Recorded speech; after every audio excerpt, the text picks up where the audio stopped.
Begitu terakhir Abdurrahman bin Auf milu perang ke Syria. Di Syria langsung milu perang, beres di perang nama di Syria ngan balik dakwah ke Yordania. Yordania langsung kena penyakit taun didinya, nyana senyum baik sebab Kangjeng Nabi jelema anu kena penyakit taun ieu bimanzilati syuhada sahih. Mantap urang mun aya penyakit taun di hiji negara haram keluar ti dinya, mun aya urang asup ka dinya ge ulah nyana keur aya di dinya nu mantap syahid keneh bae. Bahasanyana kula hirup ku doa Kangjeng Nabi barakallahu laka ma'afaita wa barakallahu laka ma'amsakta. Teu aya hiji perkara nu dicekel ku kaula kecuali boga kauntungan. Pernah terjadi andai kata caknyana batu dibuka ieu handapna bakal jadi emas jeung perak di leungeun kula mah. Kulana tak untung bae dagangna untung betah pedagang hadiah. Allahumma ya rafi'an darajat, Allahumma ya rafi'an darajat, Allah. Pada orang haul kemudian libur 3 minggu, alhamdulillah kalayan inayah ti Gusti Allah dina minggu ieu urang sakumaha biasa ngayakeun thalabul ilmi aya menang ridho Allah subhanahu wa ta'ala. Aya ngarasa kesel 3 minggu teh yang gerang ngaji baik, padahal lamun geus ngaji minggu harupna peren ngabesan. Aya nu karasana cepat cakna 3 minggu teh di panaju ngaji di baik macam-macam jadi kumaha pikiran masing-masing. Boga hutang mengarasa kebal 3 minggu, anu senang-senang mengarasa cepat 3 minggu. Jadi tergantung kumaha pikiran jeung perasaan masing-masing. Ka Allah ge kitu sarua. Aya anu sono ka Allah, aya nu biasa-biasa. Cirina sono ka Allah resep ngagawean parentahanana. Mun aya suara azan lumpat kosetan gitu lumpat ya. Sono ka Allah gegeran ka masjid. Kos di Mekah sono ka masjid, di Madinah sono ka masjid, barang balik ka dieu atuh haju teu ka masjid-masjid. Kadang-kadang teh salat di Lampung tapi teu jadi tergantung kumaha pikiran masing-masing. Kangjeng Nabi kitu sono aya nu biasa-biasa bae, aya nu munafik malah kawali kitu aya nu sono jasa, sehingga pagawean-pagaweanana dipigawe ku sono ka para wali Allah, nuturkeun sepak terjang para aulia Allah subhanahu. Kitu kene ka para ulama sono jasa dijug di mana aya, di mana bae ku sono lantaran ulama teh aya kecap na ceuk Kangjeng Nabi al ulama'u warasatul anbiya ila ulama Golkar geus pasti henteu bae teh mah ulah mang-mang deui henteu besi mang-mang cenah henteu pastikeun di jero hati illal ulama al-golkaro besi cenah henteu bae geus pasti kan henteu bae tah selain bae geus sebabnya dakwah lain ka Allah dakwah ka Golkar. Wah ulama petilu memberi teu wa illal ulama petiga wajana pegawai mah asana memberi PKB mah teu wa illal ulama PKB sarua sebab dakwahna lain ka Allah tapi ngajakan ke organisasi jeung ka partai. Wajah sanajan di partai ge atuh idik warasatul anbiya mah warasatul anbiya bae ngomong naon sia soekeun sia kuai bener sia panaya cirina tuh cirina lamun ulama Golkar ngajak ka Golkar urang henteu daek bendu mah ulama warasatul anbiya kos kitu pantogeun habek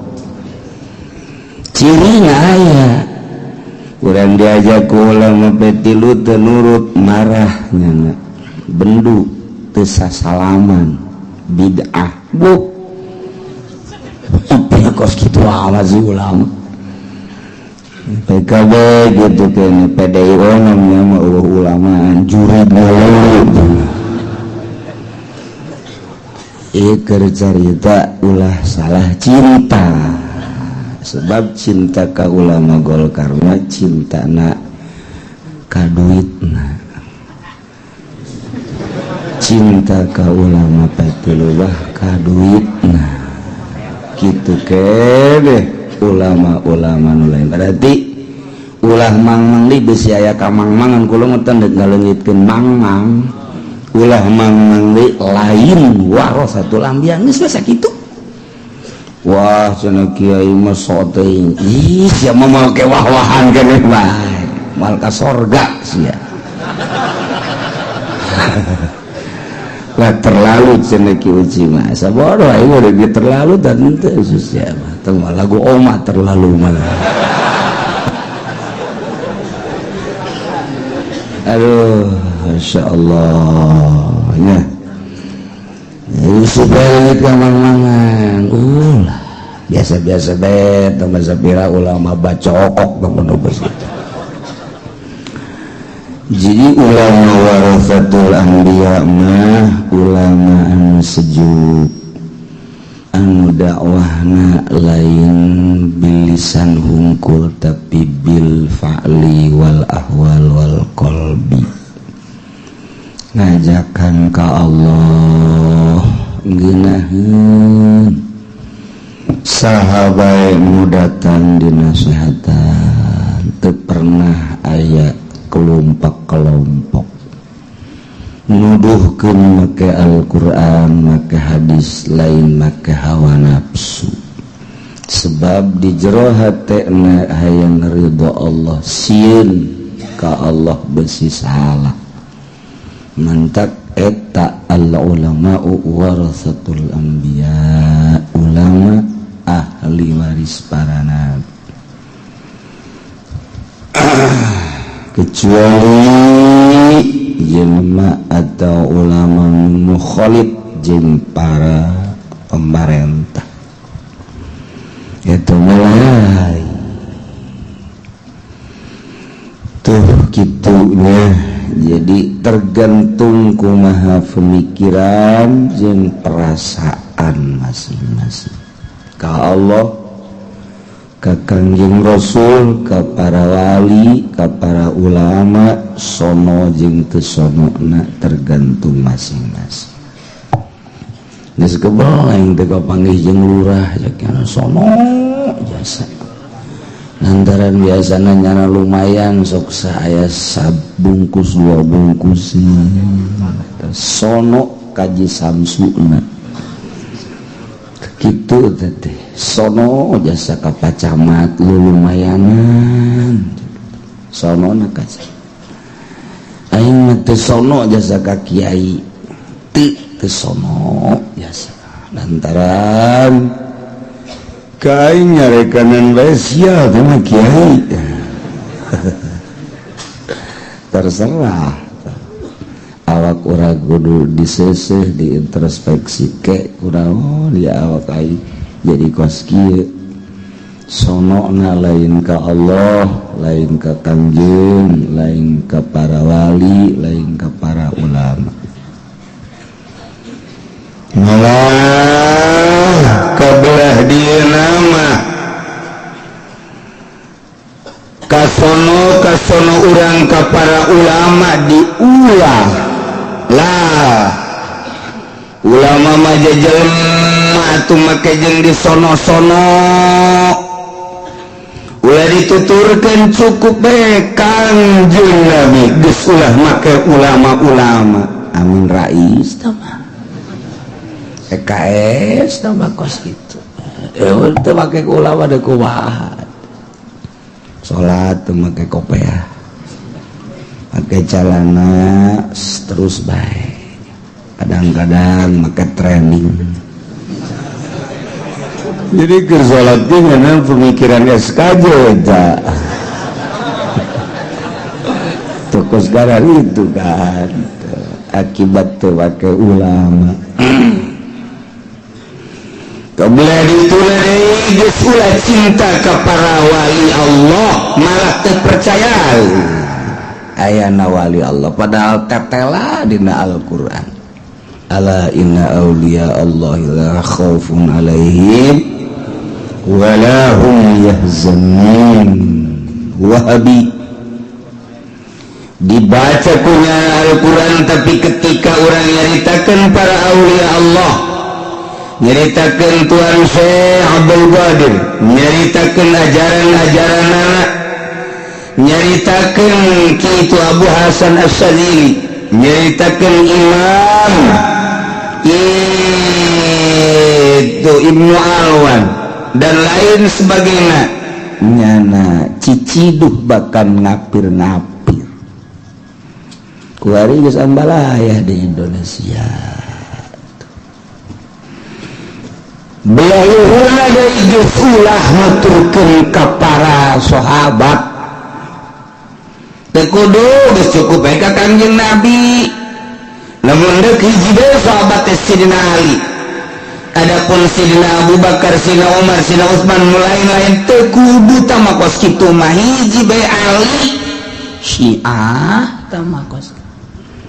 ambalayah kuari di Indonesia terjadi Madura terjadi di Jawa Timur kuari geus aya majelis taklim Syiah di Jawa Timur gede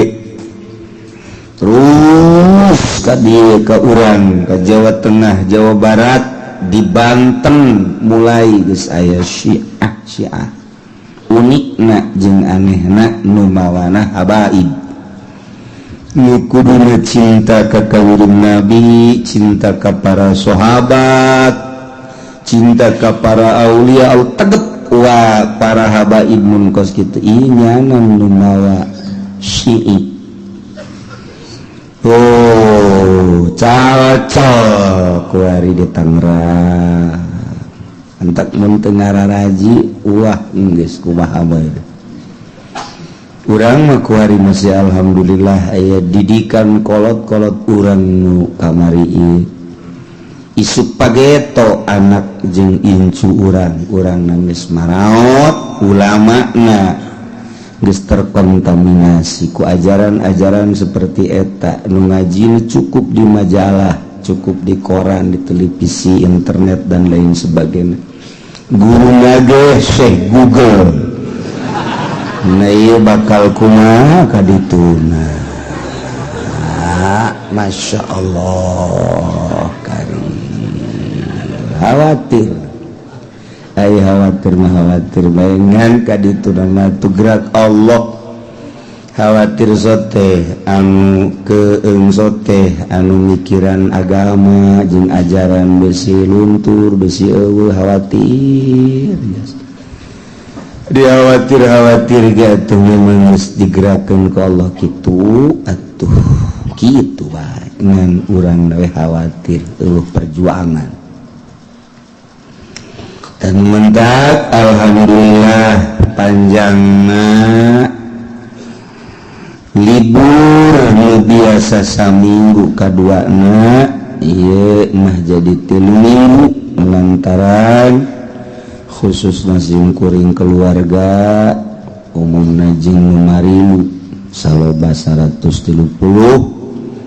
berangkat mimiti ka Yordania negara para nabi lahir di Yordan kangjeng Nabi Musa lahir di Yordan kangjeng Nabi Syuaib lahir di Yordan kangjeng Nabi Yunus lahir di Yordan kangjeng Nabi Harun lahir di Yordan kangjeng Nabi Lut lahir di Yordan kangjeng Nabi Musa para nabi pante kadege di Cikupa aya lahir nabi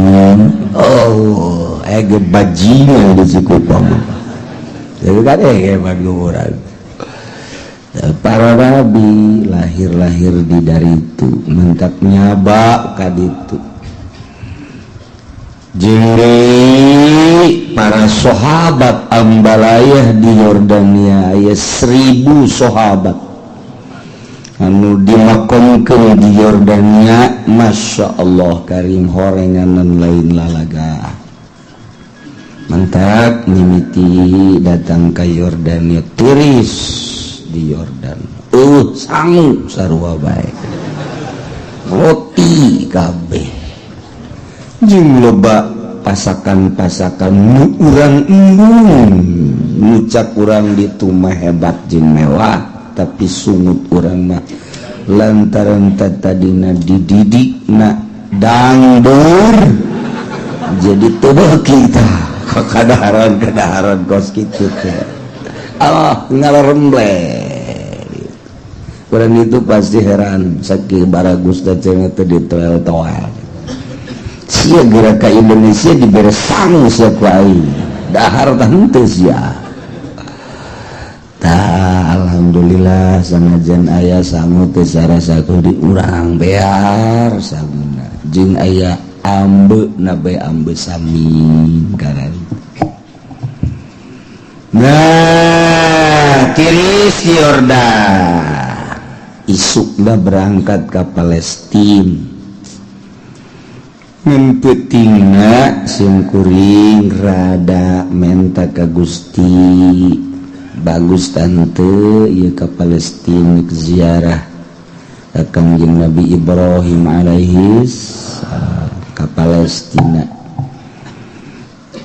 ka Masjidil Aqsa ngucap kangjeng Nabi la tusaddur rihal illa fi salasati masajida Masjid hadza Masjid Nabawi Masjidil Haram wa Masjidil Aqsa 3 masjid manuku kangjeng Nabi dicaritakeun eta ma Al-Azam Al-Amjad Al-Ittihad lah masjid tina hasil korupsi tiris di jerona ge hareudang gitu di jerona tibalik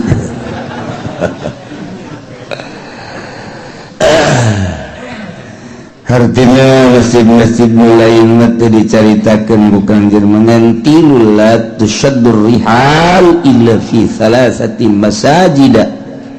masjid hadza masjid kuring ieu Masjid Nabawi mun urang salat di ditu dibere iklanana 1000 kali lipat wa Masjidil Haram jeung Masjidil Haram 100.000 lipat Masya Allah Masjidil Aqsa Masjidil Aqsa 500 tak tertarik kayak berangkatlah ka ditu datang ke hampir perbatasan tas geus diturun-turunkeun ka gudang tinggal berangkat doang lah salengkaheun deui sabenerna mah kukula dibatalkeun atuh lobaan reaksi hampir demo jadi di Indonesia beda mau di perjalanan ge demo kurang ngan haju alhamdulillah teu kumaha penting ngimpi kula ngimpi naik kapal barang naik kapal haju diturun ke luhur kahanda ngan lain make dadu tapi make besi putih ceklan kukula gitu ceklan dicekel tungtungna kapal lempang kula nyekelan besi pan ngaheap-heap di gunung itu gunung di tengah-tengah kapal lempang kula nyekelan besi atuh ngaheap-heap seblak wah tidinya haju minta ditarik deui ka luhur jadi besi teh kos besi antena radio teh kitu bisa ka dieu bisa panjang bisa pendek atuh kan ada ngimpi ye kos kitu ngimpi mah kan ngaheap-heap na eta masya Allah babacaan segala rupa geus tapi tetep ngaheap-heap bae taikeun di kalur kapal can kanyahoan ka manana kapal huda oh itu isuk deka Palestina kos gitulah istikharah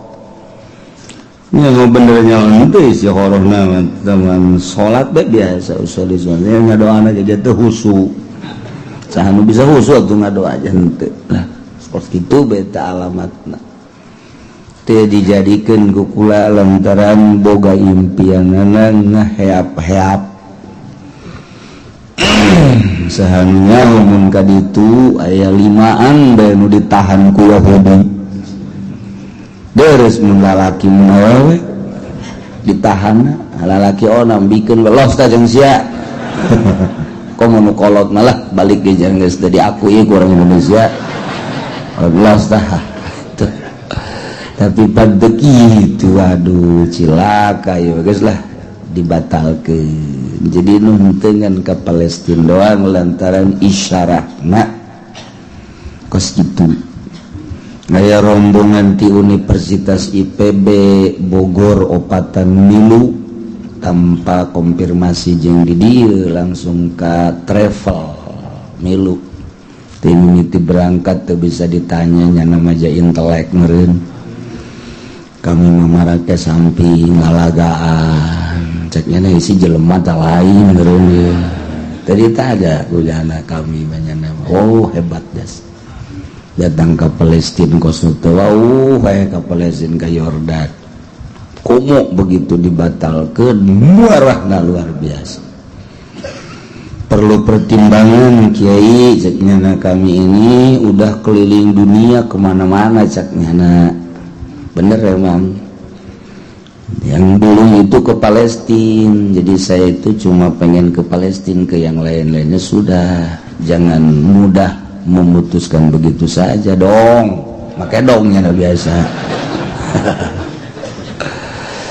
coba pakai demokrasi ceknya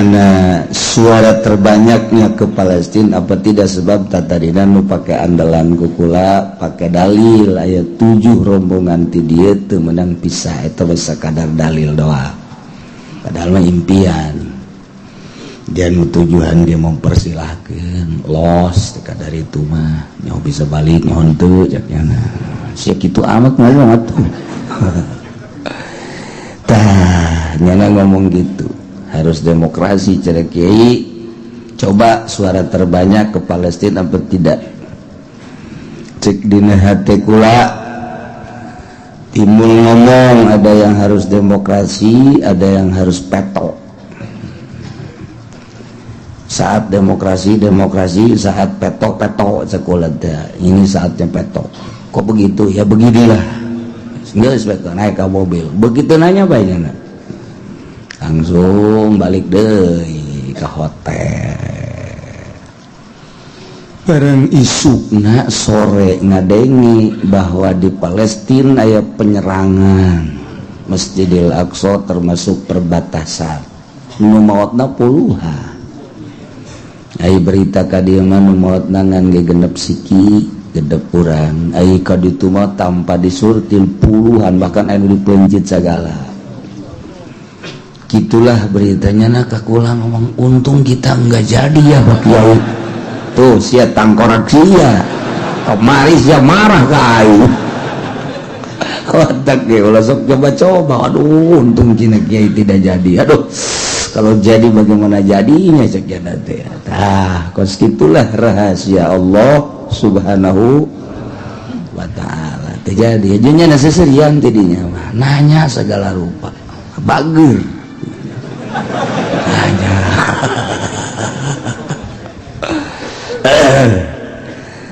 Zarahlah mimiti ka Ashabul Kahfi nu jelas aya dina Al-Qur'anul Karim surat Kahfi 7-8 jeung anjing sahaja lemah anu hafal kana ngaran-ngaranna bakal dijaga ku Gusti Allah di dunia jeung di jero kubur atau teu hafal tapi ditulis dibawa ku urang atau ditempelkeun di imah bakal dijaga tina balai-balai penyakit jeung termasuk pamalingan. Komo lamun urang datang ka makomna haju ziarah lantaran nyana teu maot ningalikeun ka urang. Muksalmina tamlikho kapsatat martunus saribunus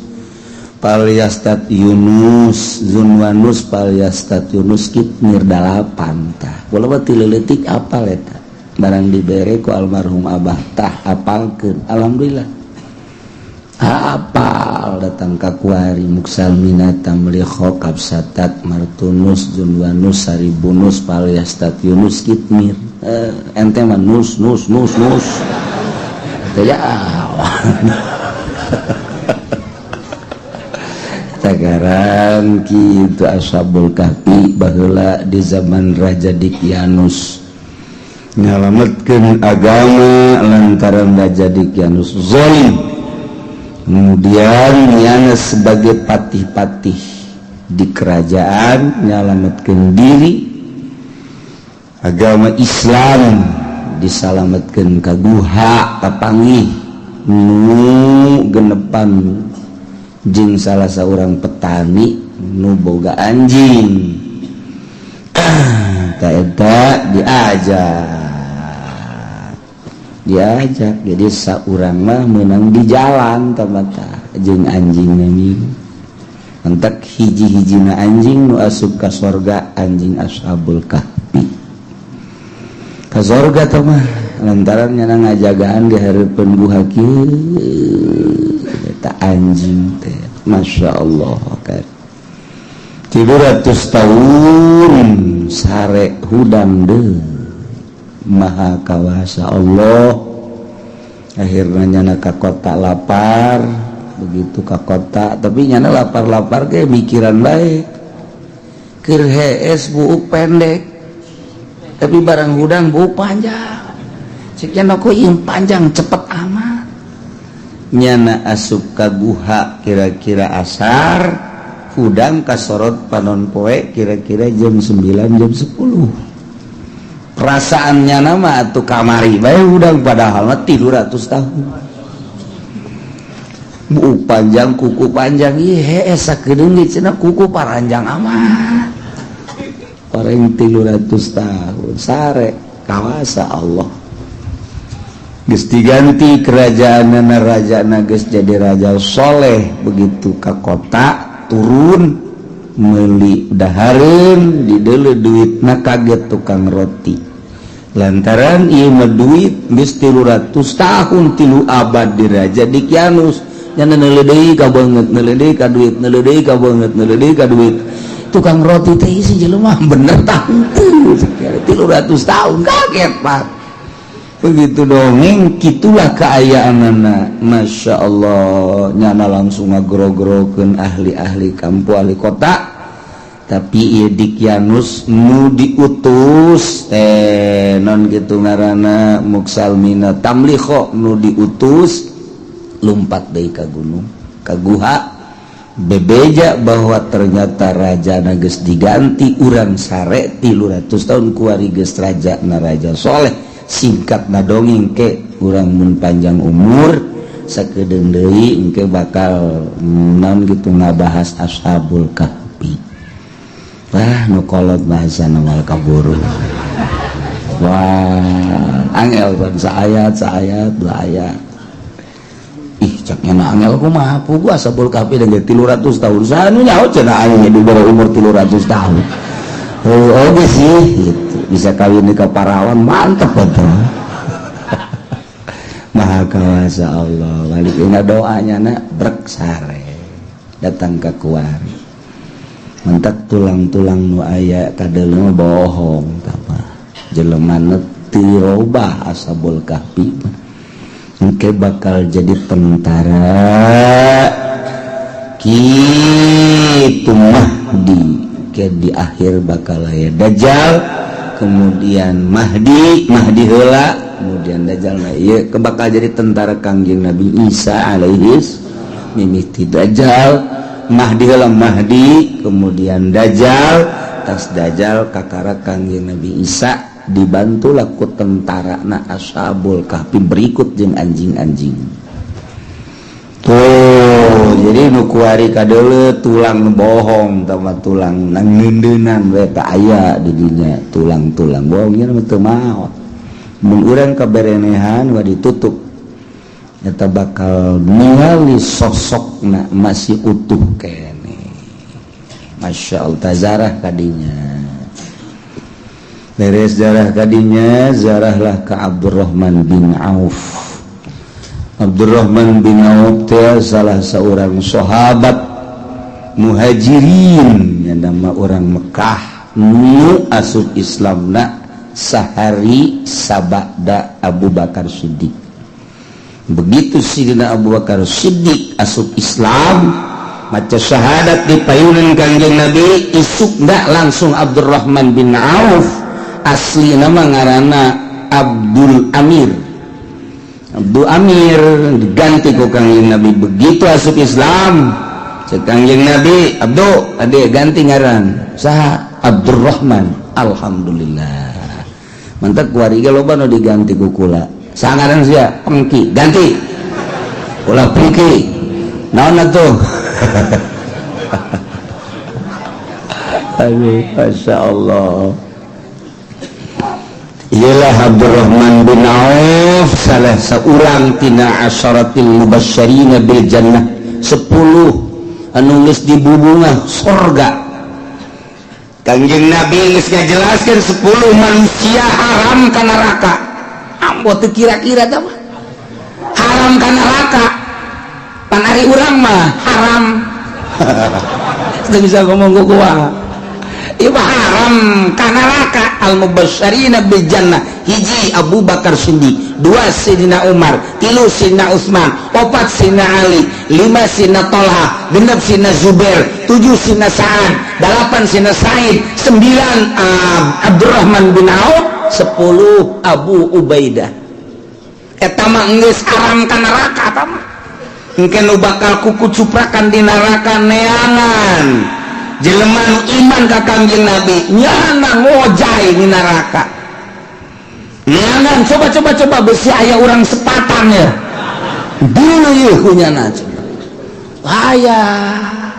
lu iman ya iya kok lu jadi kerak neraka kenapa emang ini iman mah iman cuman ngeridit saya dulu katanya waduh dicokel kan kayak Abdurrahman bin Auf bangun lu kenapa bukan dari kemarin-kemarin ketemunya sekarang lu ini untung ketemu ya Abdurrahman bin Auf pisahin bahasa sepatannya ya Allah ya Rabbi tazarah kula ka Abdurrahman bin Auf dongeng sekilas supaya nyaho bae ieu mah abeh cinta maksudna Abdurrahman bin Auf asup Islam setelah Abu Bakar 1 hari. Begitu asup Islam nyana hijrah pertama, hijrah kedua langsung singkat bae mah ka Madinah. Datang ke Madinah didulurkeun ku Kangjeng Nabi antara muhajirin jeung ansor. Didulur-dulurkeun teh, diselap-selapkeun abe hirup suasana. Panjang dongengna kuari Abdurrahman bin Auf didulurkeun ka Sa'ad bin Abi Waqqas. Begitu didulurkeun cak Sa'ad, Abdurrahman maneh teh geus jadi dulur kaula. Kula seorang manusia nu loba tanah kula di dieu. Pilih tanah nu mana babagi siring saparo maneh saparo kula saparo, pilih nu mana yuk urang tani jang negakeun agama Allah. Hiji nomor kedua kula boga pamajikan dua, pilih deuk nu mana jang ente hiji. Insyaallah lamun aya nu kitu tah kuari kiai kula boga pamajikan dua, salah sahijina los jang kiai, pilih tanu kolot los. Siapa aya karunya kos kitu. Insyaallah tahu urusan. Saya Abdurrahman langsung seri pohara amat saat jedeh amat bager amat teu salah Kangjeng ngadulurkeun ka kaula, cuman cek Abdurrahman kula narima kana kabageran anjeungan kula mah di Mekahna pedagang pangnuduhkeun bae ayeuna sauk mana pasar kula deuk dagang tuduhkeun tuh langsung nyana dibere modal saetik langsung dagang dengan singkat waktu singkat dagangna maju jasa pohara majuna pas mejihna rada maju rada langsung nyanam kawin make mahar sorangan mas kawinna mahal pun baheula. Begitu kawin bebeja ka Kangjeng nyana geus make baju anyar pan baheula mah lamun kawin teh make minyak koneng jadi kadeuleu bahwa ieu panganten. Kangjeng Nabi langsung senyum, Abdurrahman mencerak ngomong urang mah maneh tas papanganten muhun eta bisa mayar mas kawin teh mana hasil dagang. Barakallahu laka ya Abdurrahman cek Kangjeng Nabi. Nah geus walimah encan aulim walau bisyat aya bahasa Kangjeng Nabi aulim walau bisyat ka Abdurrahman bin Auf nu kuari kurang dibabaca tah ku Ki Pudoli aulim walau bisyat walimatul arus eta ka Abdurrahman bin Auf tah pertama Kangjeng Nabi ngucap aulim walau bisyat walimah atuh anjeun Abdurrahman sanajan ku embe tan walau bisa maka Abdurrahman nu sajan-sajana nu teu boga loba keneh bahasa Kangjeng Nabi ieu mah keur ka Abdurrahman mah walau bisa langsung walimah Abdurrahman terus maju ketika Kangjeng Nabi ngabutuhkeun dana jeung perang panggeulana ngacung Abdurrahman cek Abdurrahman kaula boga duit 4.000 dinar emas 2.000 dek dititipkeun ka Gusti Allah pake perang 2.000 jang keluarga kula kumaha cek Kangjeng Nabi barakallahu laka ma ataita wa barakallahu laka ma amsakta. Doa Kangjeng Nabi ka Abdurrahman bin Auf nu matak ditulis di makamna barakallahu laka ma ataita wa barakallahu laka ma amsakta aya nyaho ka rombongan kula neuleutan teu tadi dulu pasti lawang daya oh iya doa Kangjeng Nabi Masya Allah muga ngabarokahkeun Kangjeng Abdurrahman karena naon dibikeun 2.000 teh tadi jeung naon dicekel jang keluarga 2.000 eta doa Kangjeng Nabi ka Abdurrahman tidinya makin luar biasa pohara jasa hartana pohara begitu pohara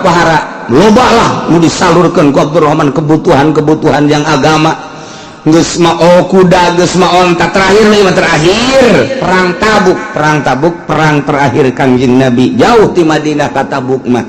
nah ieu melawan Romawi kan Kangjeng Nabi dibutuhkeun dana nu gede jasa onta kuda jeung alat-alat perang lantaran ieu tentara Romawi nu sakitu lobana. Maka Abdurrahman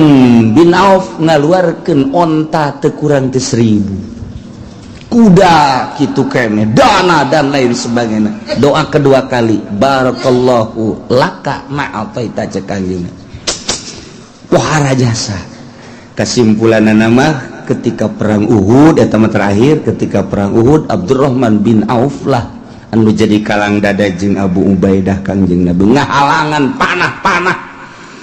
serangan ti kafir ketika terdesak mukminin Abdurrahman bin Auf jeung Abu Ubaidah Sidina Abu Bakar Siddiq Sidina Umar anu ngahalangan Kangjeng Nabi 10 sahabat anu ngahalangan Kangjeng Nabi Abdurrahman lah anu ngahalangan paling hareup kena Abdurrahman seetik ieuna kena deui ieuna begitu ditingali Kangjeng Nabi ge kan kena waktu perang Uhud mah ieuna takbirna waosna murag hiji gitulah Kangjeng Nabi begitu beres perang Uhud balik ke Madinah dibuka awakna aya 40 tapak pedang di awakna tapi seri bae Abdurrahman begitu seri ditanya ku baturna kunaon Abdurrahman maneh sakitu cacat 40 seri bae hayang syahid teu jadi cenah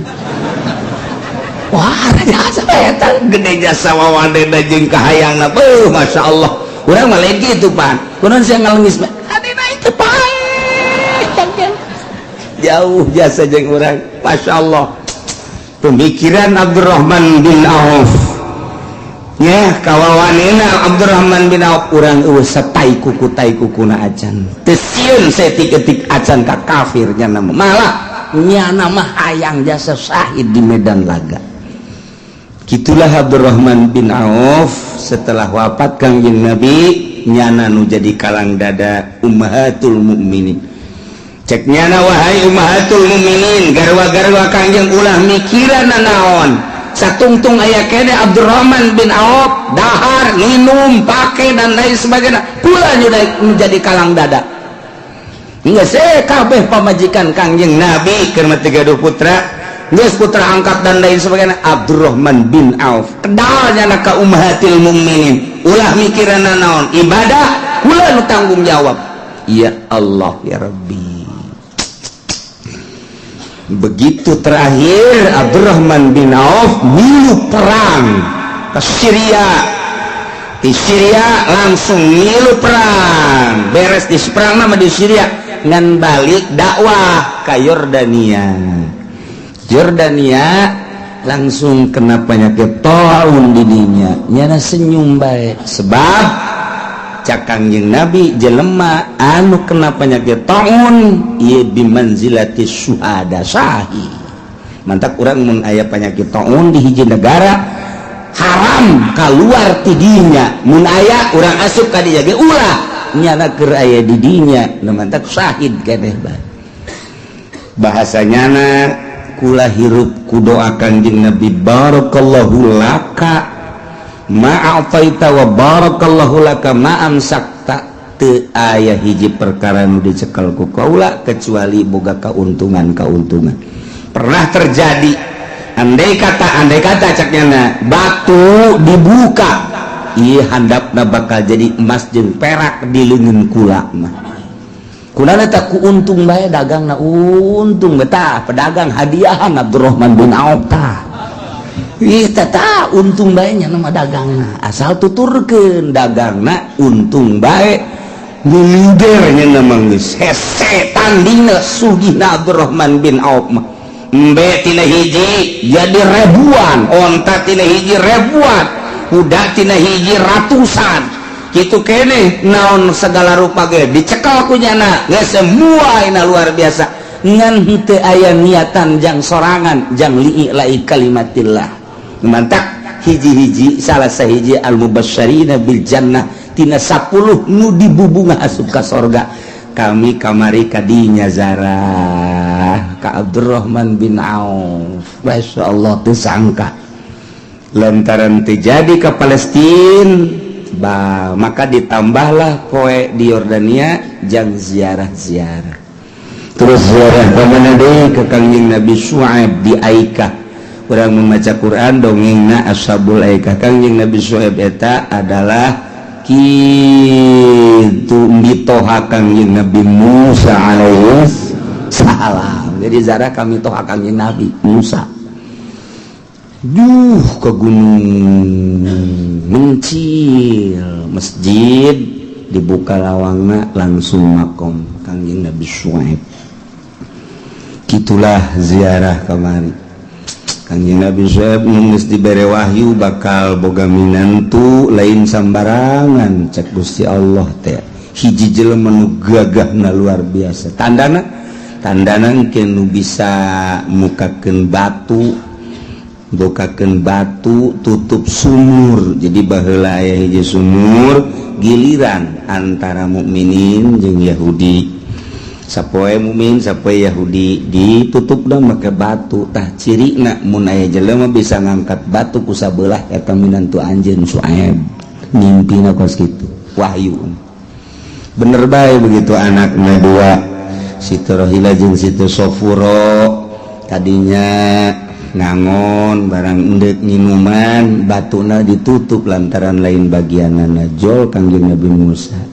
Ditanya nek naroneng biasa lalaki sok nanya kan.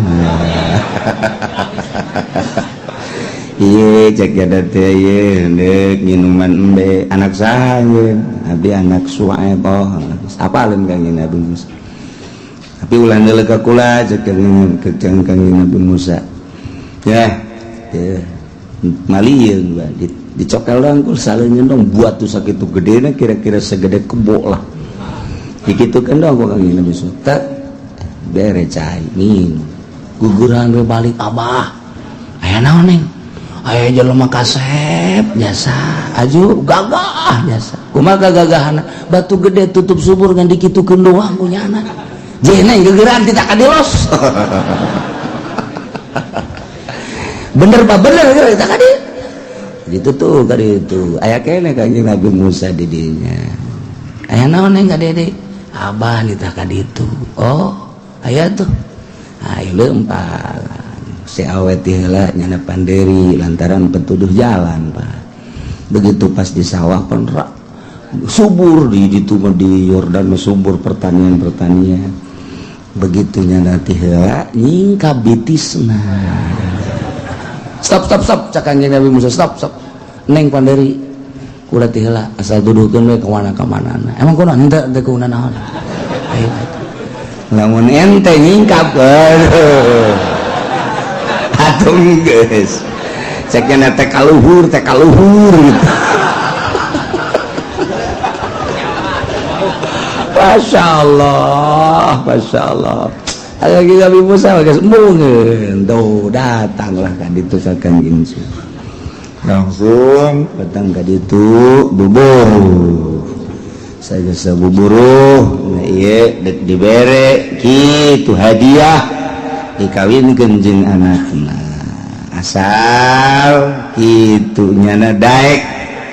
buburuh kuli ngangon salila 3 tahun akhirnya Kangjeng Nabi Musa buburuh terakhir titah milih antara Sohilah jeung Sofuro nyana milih kasih ke Sofuro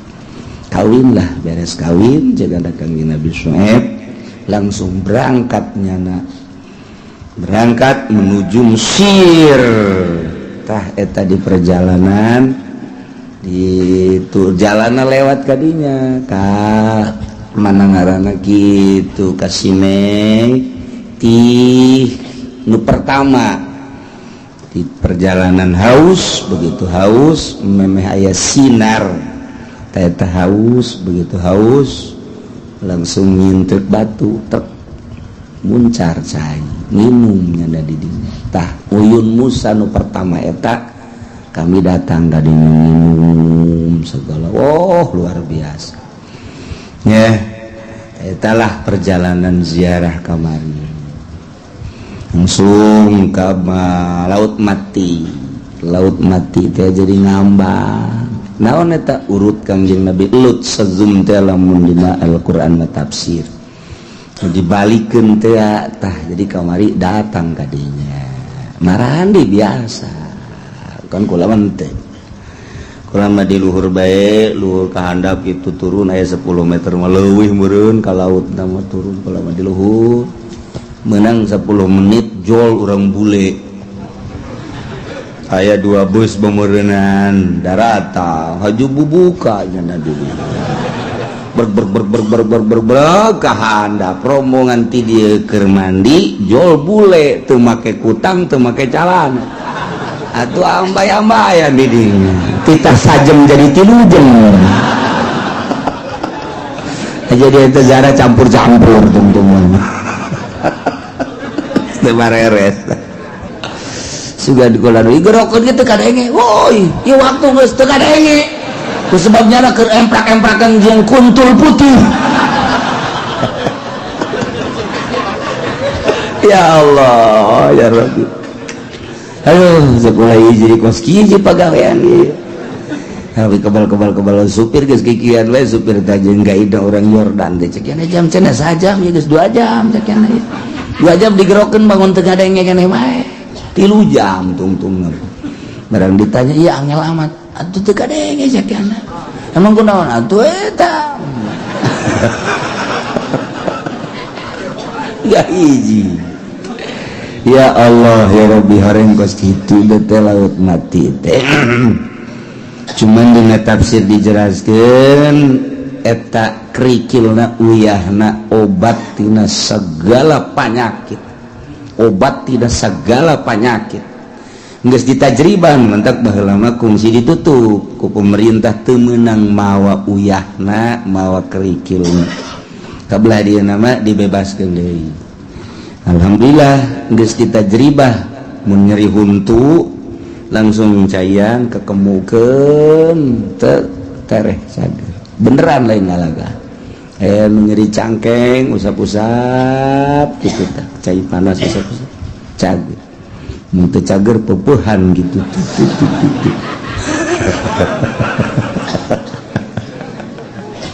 kadija Zara terus zarah deui kawana ka Petra teh dina Al-Qur'an wal fajri wa layalin ashr was-shaf'i wal watr wal laili idza yasha hal fi dzalika qasamul lidzi hijr terus kadituna wa samud alladzina jabu sakhra bil wad wa fir'auna dzil autadil ladzina taghaw fil bilad eta kaum Samud jadi Kangjeng Nabi Soleh baheula lahir di Yordan ka Petra jadi kaum Kangjeng Nabi kaum Samud mah Samud alladzina jabu sakhra bil wad anu bisa nekprekan batu di jeung imah kadinya Petra disebut ka peninggalan kaum Samud ya kemudian jadi berarti Kangjeng Nabi Soleh di Yordan terus ziarah di ke mana ka Kangjeng Nabi Musa alaihissalam. Kangjeng Nabi Musa setelah Kangjeng Nabi Musa wafat dilanjutkan ku Kangjeng Nabi Musa alaihissalam. Kangjeng Nabi Musa teh anu ngabarengan Kangjeng Nabi Musa waktu Kangjeng Nabi Musa yang kapangijeng Kangjeng Nabi Khadir alaihissalam. Fata teh budak ngora anu ngabarengan Kangjeng Nabi Musa di sisi laut ku Gusti Allah mun maneh hayang nyaho jelema pangpinter mah lain maneh ke ta ka sisi laut di mana aya jelema engke di laut leumpang eta jelemana cirina di mana-mana maneh mau lauk asal lauk ngolosot eta langsung eta Yusa ke dina Ashabul Kahf dina surat Kahfi bakal didongengkeun nya kitu Kangjeng Nabi Yusa anu beres Kangjeng Nabi Musa terus Kangjeng Nabi Yusa ketika perang Kangjeng Nabi Yusa perang ku dahsyat-dahsyatna akhirna ka magriban hampir kira-kira bangsa 10 menit deui antak Kangjeng Nabi Musa ngadoa ya Allah ya Rabbi ieu lamun datang ka magriban berarti perang dieureunnan sedengkeun can selesai Gusti abdi diparentah ku Gusti perang diparentah ku Gusti jabata poe ge eta ge leumpang nang Gusti wayahna bae tahan sakedeung Gusti ditahan eta ditahan panon poe ku Gusti Allah perang terus menang geus beres menang sok geura leumpang deui ka ditu panon poe Kangjeng Nabi urang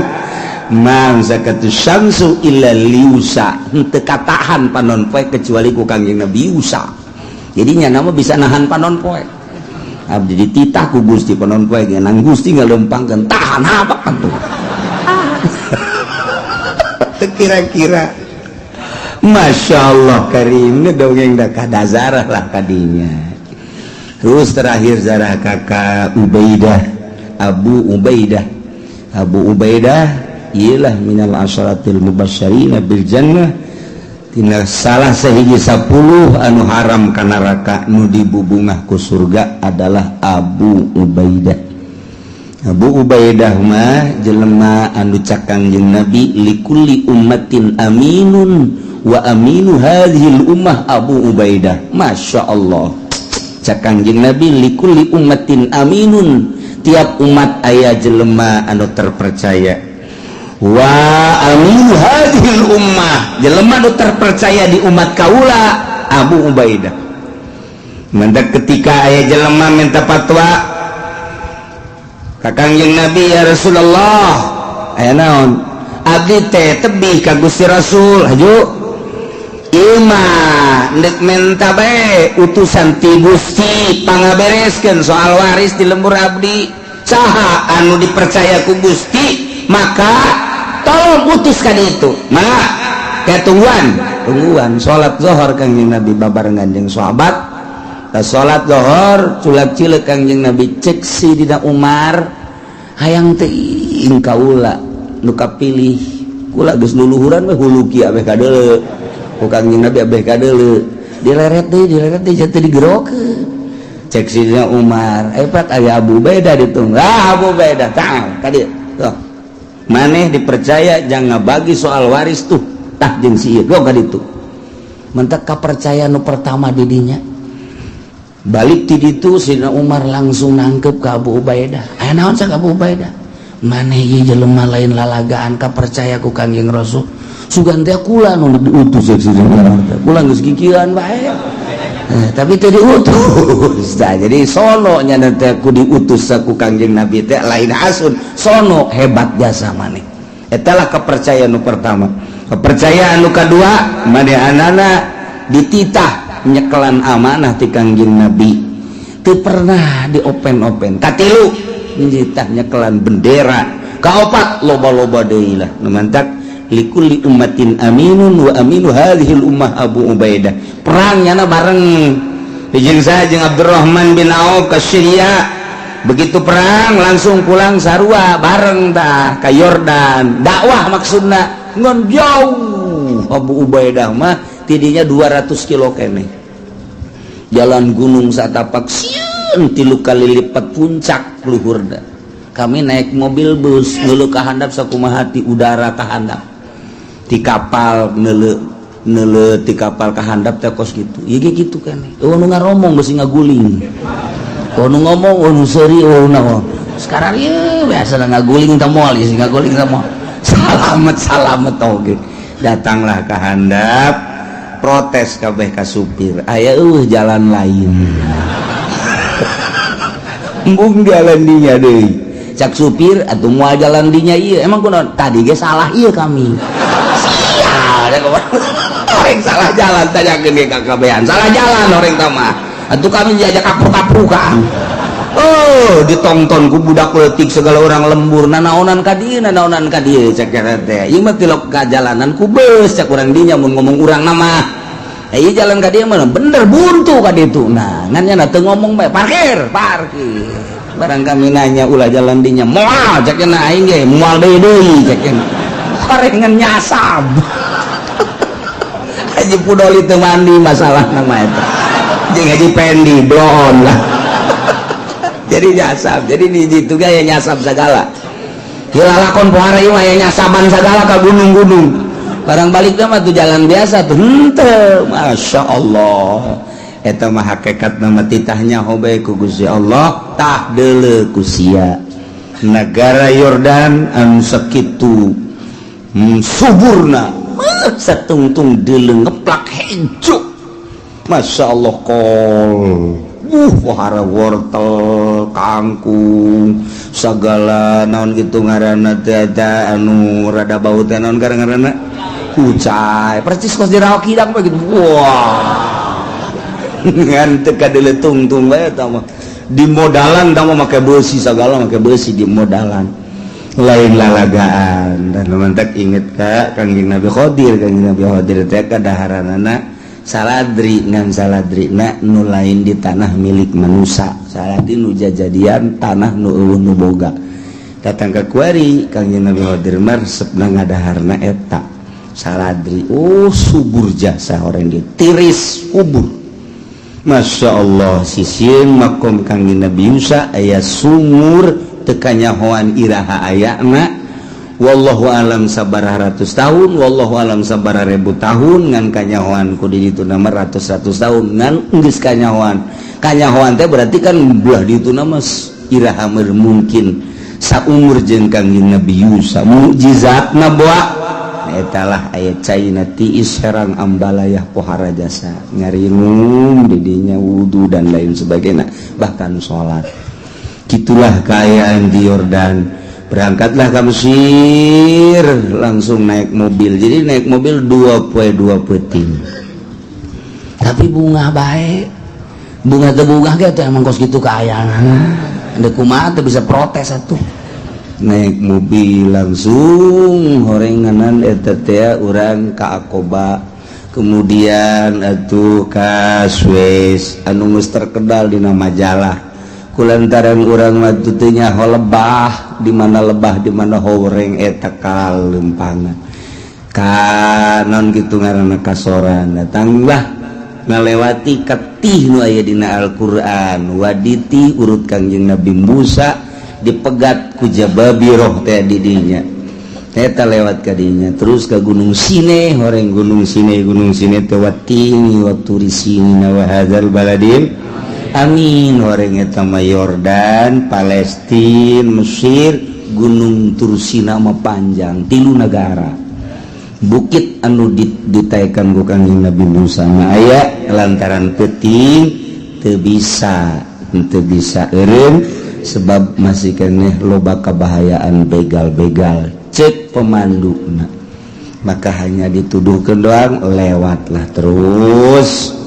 gitu datanglah ke perbatasan ya naik kapal peri segala naik kapal peri nyebrang datanglah ke pelabuhan Mesir naik mobil deui langsung ke hotel tidinya isuk nazarah ka Imam Syafi'i Masya Allah asa ngimpi bisa zarah ka Imam Syafi'i tidinya langsung zarah ka kitu Zakaria Al-Ansor murid Imam Syafi'i Imam Zakaria Al-Ansor nu ku urang dibaca kitab da ieu karangan Imam Zakaria Al-Ansor tah kamari zarah ka ditu njana anu hayang wasiat mun kula maot hayang dihijikeun jeung guru kula dikubur jeung Imam Syafi'i akhirnya ngimpi ka pangijeng Imam Syafi'i cek Imam Syafi'i mun maneh hayang ngahijeng kula tah di dieu dituduhkeun ku Imam Syafi'i deket jadi kuburan tidinya zarah deui ka wadah Syekh Athaillah nu ngaran Hikam panjang mun urang nyaritakeun Syekh Athaillah mah sebab Syekh Athaillah mah urang Skandaria Mesir tidinya teh kira-kira 2 jam itu boga guru ngaranna Syekh Mursi anu jana geus pinter ngaji sanggeus pinter cek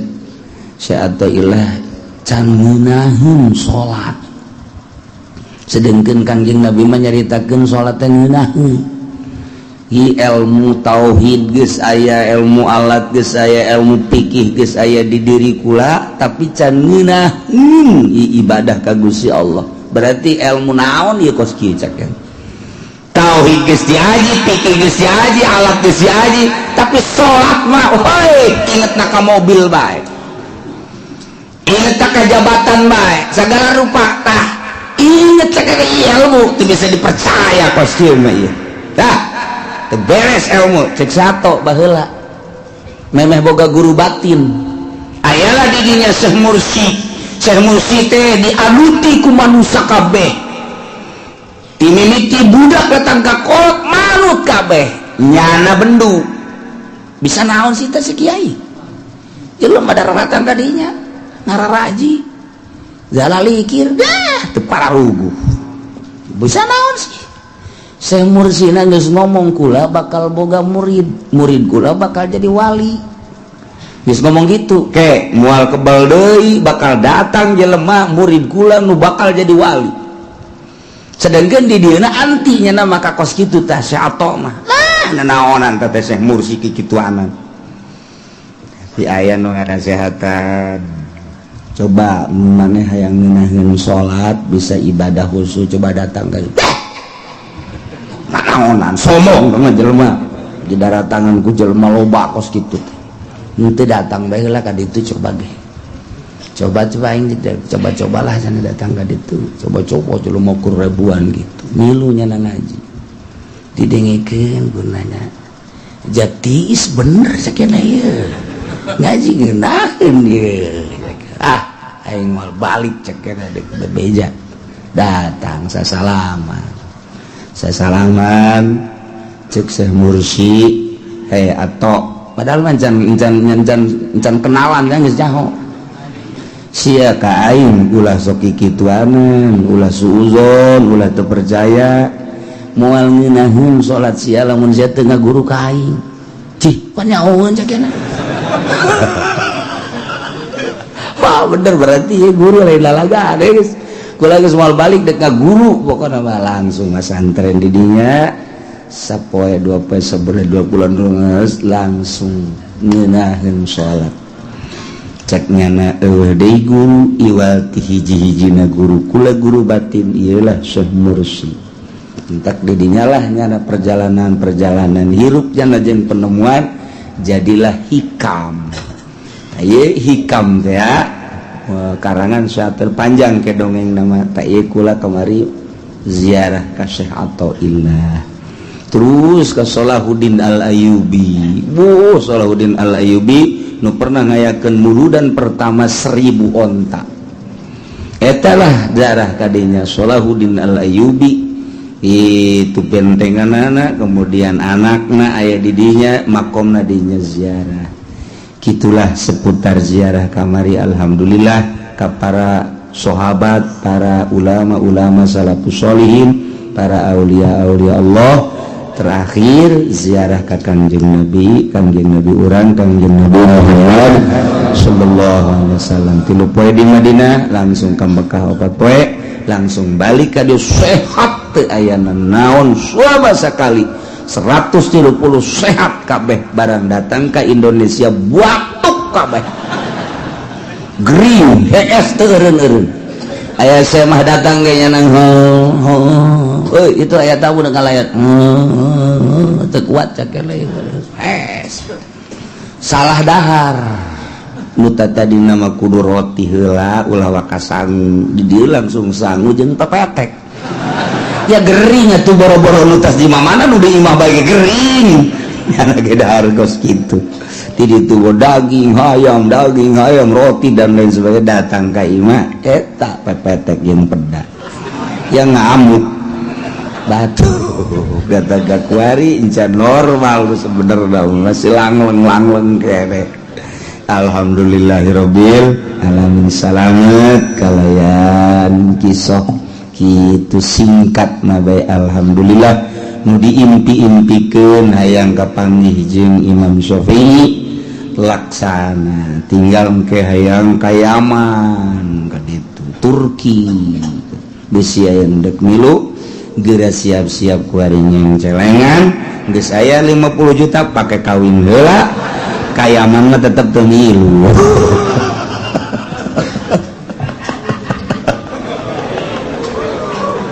Masya Allah. Nah, makan di Mesir mah ka piramid segala ka ditu kan non gara-gara Firaun ka Bengawan Nil Masya Allah. Nah, ka Kairo Al-Azhar kadinya ka Sayyidina Husain sanajan sirah-sirahna nu dimakamkeun tetep di lantaran maulidan ribuan jelema kukulah henteu meunang paberencai titah naik mobil bae sebab beusi leungit hiji bapan cilaka sebab dek maulidan dirinya teh di Sayyidina Husain Masya Allah rame na pohara baliklah alhamdulillah na salamet urang bisa ngaji deui bahkan lamun jadi minggu hareup bakal aya tamu keturunan Tuan Syekh Abdul Qadir Al-Jailani hayang hadir di pengajian urang. Tadi nandek minggu ieu cuman waktuna ke minggu hareup. Mun jadi nyana bakal datang ka dieu hadir di tengah-tengah urang incu Tuan Syekh Abdul Qadir Al-Jailani. Wah, ieu rugi pokona mah mun minggu hareup ngabesan rugi.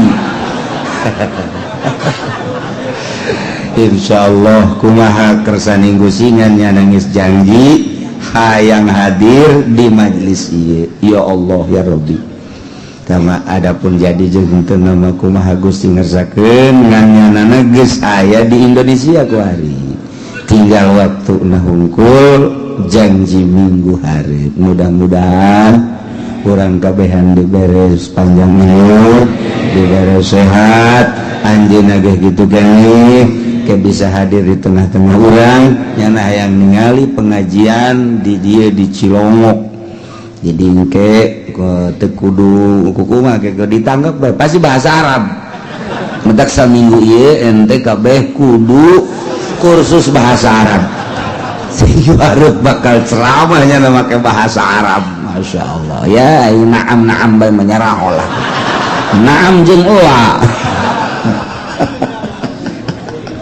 Allah karim.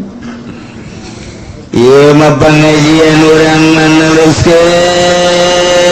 urusan diat wa malaya dagadaru yupradu bihukumatin bilasoh ari tatunuh tadi pastikeun kos tatu damiah tatu nu sakadar keluar getih doang teh eta mah teh aya kapastian yufradu pencilkeun bihukumatin kalawan hukumanana toroganana fil asohi sakadar sabaraha sih karugianana urusan tatu kos kitu. Mun ka dokter sabaraha duit jadi teu aya kepastian. Binasir rokiki kimatuhu ajib dina urusan jinayah terhadap awak kaula ya nabi betama kimatuhu regana sabaraha duit ieu mah urusan di urang mah urusan roki amat igoiriha dina lain awak roki eta mah wajib mana kosomin kimatin gitu-gitu non gara-gara tatuan umurangan tina rega sabaraha duit eta teh ku aya tatu kurang bayar sakitu andai kata leungeunna doang ditatuanna ieu mun dedeg pangadegna utuh bisa 10 juta lantaran abdi mah kos hewan bisa dijual belikeun. Geus lamun jual beli kumaha mulus lintuh jeung teu mulus teu lintuhna gagah jeung teu gagahna percis oko sapi bae. Madak lamun ieu cacat dina leungeunna berarti aya kekurangan harga kurang eta lah nu kudu dibayar. Ilam ya taqaddar fil huri lamun teu aya kepastian dina jelema merdeka modern damiah tadi. Wa illa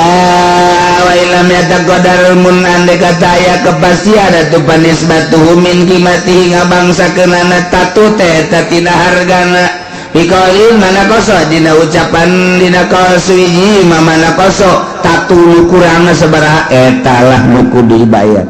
Walau kutia zakaru lamun dipotong zakarna wa unsaya jeung poler dua papil azhar gimatani cekaul azhar dua harga nya harga zakarna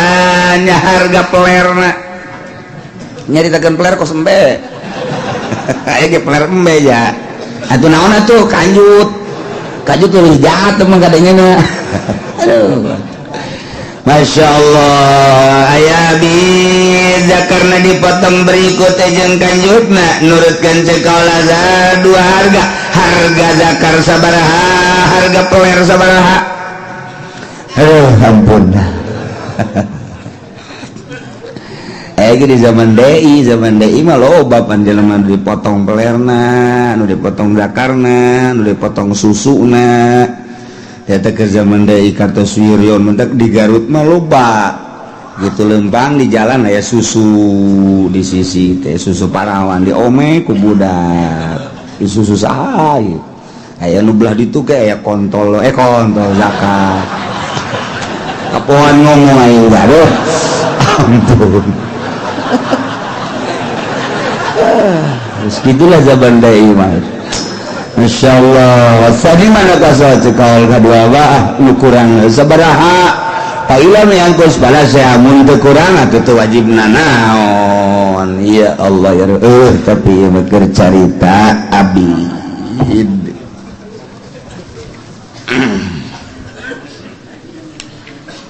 babul mujibatid duat wallahu a'lam